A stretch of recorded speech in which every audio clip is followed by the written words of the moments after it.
Hi everybody, this is Rose of Sharon, and I'm back again with another book review.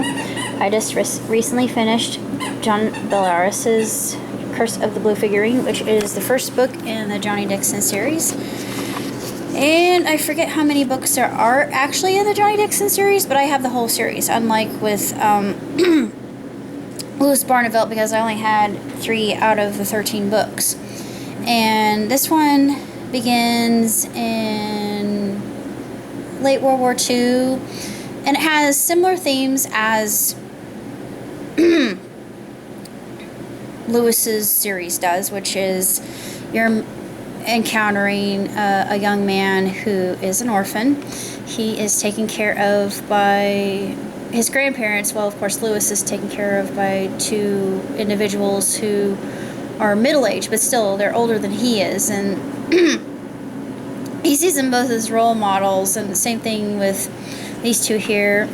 And of course, the blue figurine itself is very interesting, and it always has this suspense that builds over time, and you just get this sense of unease. It's unnerving, and for a children's book, it is quite frightening, and I really quite enjoyed it. And I think that Mr. Bellaris writes in such a way that it really captivates your attention, because once you start reading a Bellaris, you can't put it down. And I found that time and time and time again. And even though the themes are consistent from one book to the next, and the crux is the main character is faced with a problem or situation. In this case, there's a bully, just like with Lewis, and Johnny wishes to take revenge on this bully. He does so in a rather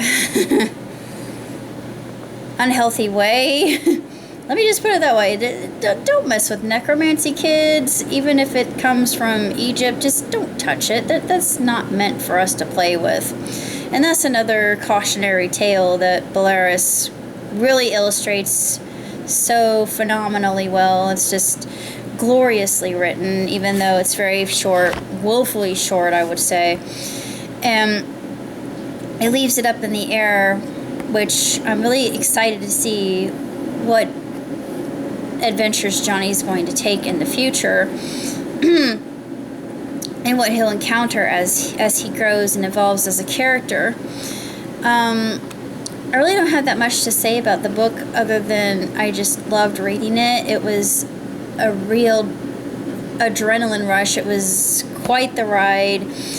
I think that if a child is 7 or older, they could probably read it without getting too terribly scared. If they're 5, it depends on the child, really, but I don't have any children, but if I did have children, I would probably wait until they were at least 7 to start reading the series, because it is quite terrifying at times, especially with one particular scene in this book, which I will not discuss. But I actually liked it. I thought, oh, geez, that's...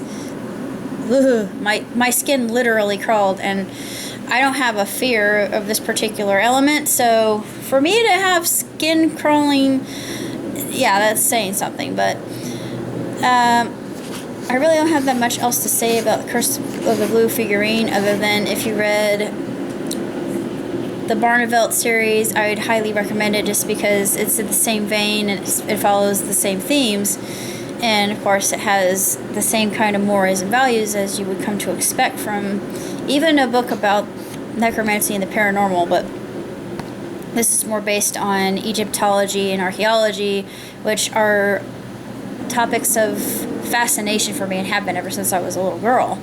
So I immediately delved into this, and it's interesting because at our local children's museum, which is the biggest and best in the whole country, they have an exhibit, and it's based on Egypt. And I thought, well, how apropos. So I'm looking at all this stuff. I thought, yeah, I know quite a bit about all of this, because I've read the Book of the Dead. And once you read the Book of the Dead, everything looks completely different. But nonetheless, having that knowledge in my pocket made the book even more intriguing and mystifying and mysterious, and also very enchanting, as well as at times a little bit frightening, which makes a good mystery, or in this case it makes a good suspense. But that's all I have to say, so until next time, live long, prosper, ciao, Tootsie. I got one more.